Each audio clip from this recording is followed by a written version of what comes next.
बिस्मिल्लाहिर्रहमानिर्रहीम।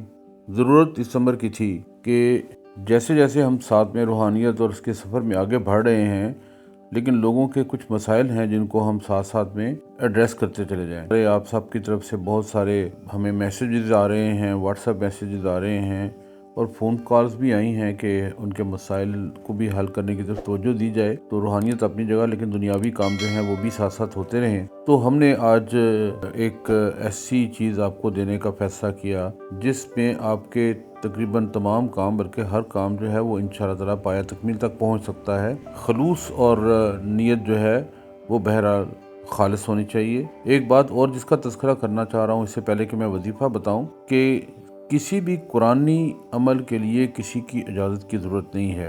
आप सब अपने मसाइल को हल करने के लिए दुआ का रास्ता इख्तियार कर रहे हैं, तो दुआ के लिए और कुरान की आयत को उसमें साथ में शामिल करने और उसको अपनी मदद के लिए इस्तेमाल करने में किसी की आपको इजाज़त की ज़रूरत नहीं होती। जो लोग कहते हैं कुरान की कोई चीज़ बता के कि जी मैंने आपको इजाज़त दी, वो असल में आपके साथ गलत बयानी से काम ले रहे हैं, या तौहीन कर रहे हैं, या अपना मर्तबा बढ़ाने की कोशिश कर रहे हैं। ऐसी कोई बात नहीं है। कुरान की आयत जो है वो अल्लाह ताला ने हमारे लिए उतारी है, उन पे अमल करना चाहिए। और साथ ही दुआ करने के लिए भी अल्लाह ताला ने अपने कुरान में भी हुक्म फरमाया कि मुझसे दुआ करो और मैं सुनूंगा, और नबी पाक सल्लल्लाहु अलैहि वसल्लम ने भी हमें यही हुक्म दिया है। तो आज का जो सिलसिला है ये असल में बताता चलूं कि अगर फर्ज करें कि आपके किसी साहब के बच्चों की शादी का मसला है, ख़ासतौर पे बच्चियों की शादियां रुकी हुई हैं, नहीं हो रही, और अगर आपकी नौकरी का मसला है कि नौकरी मिली नहीं है, मिल नहीं रही, कारोबार का मसला है कि वो चल नहीं रहा या शुरू नहीं हो पा रहा,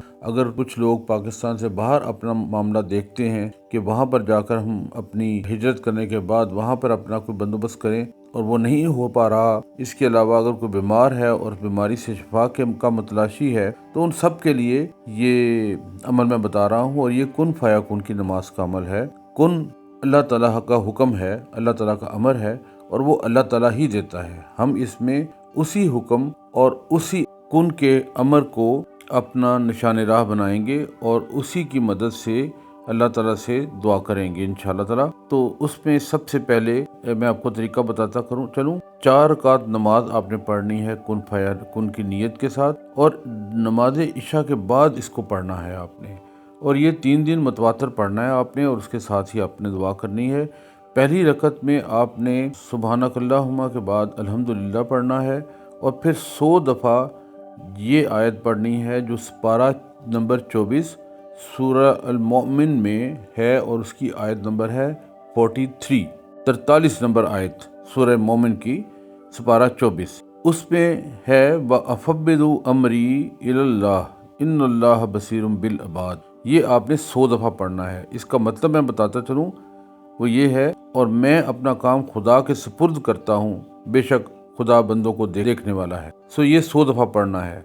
याद रहे कि हर जो भी आपने आयत पढ़नी है आपको उसका मतलब समझ में होना चाहिए, और आपने तवज्जो के साथ पढ़ना है।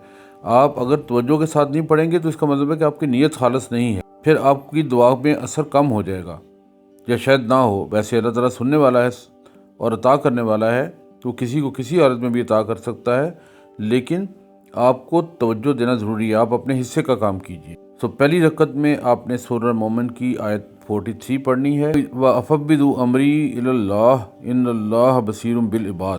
दूसरी रकत में आपने फिर इसी तरीके से अलहम्द शरीफ पढ़नी है, और 100 दफ़ा आपने पढ़ना है अला इलल्लाहि तसीरुल उमूर।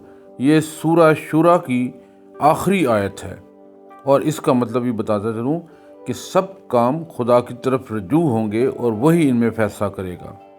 ठीक हो गया।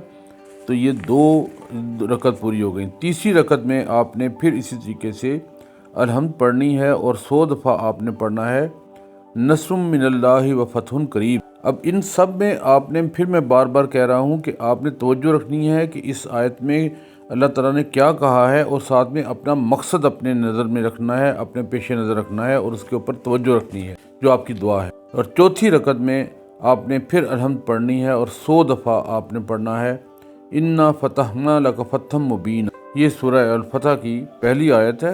ए मोहम्मद, हमने तुमको फतह दी, फतह भी मुबीन, खुली फतह दी। सो یہ پڑھنا ہے۔ اس کے بعد سلام پھیرنا ہے۔ آپ نے جس طریقے سے نماز میں آپ اتحیات اور اس کے بعد پڑھتے ہیں درود اور رب جعلی، اور اس کے بعد آپ نے 100 دفعہ پڑھنا ہے استغفر اللہ ربی من کل ذنب و اتوب علیہ۔ یہ ساری چیزیں آپ نوٹ کر لیجئے، بار بار اس ویڈیو کو سنیے، اور میں نے اس میں آپ کو سارا کچھ بتایا بھی ہے۔ اب آپ نے پڑھنا ہے 3 دن متواتر خالص نیت کے ساتھ، سمجھتے ہوئے توجہ کسی اور طرف نہ جانے پائے، اور اس کے بعد آپ نے یکسوئی کے ساتھ اللہ تعالیٰ سے دعا مانگنی ہے اس پوری چیز کی، ٹھیک ہے؟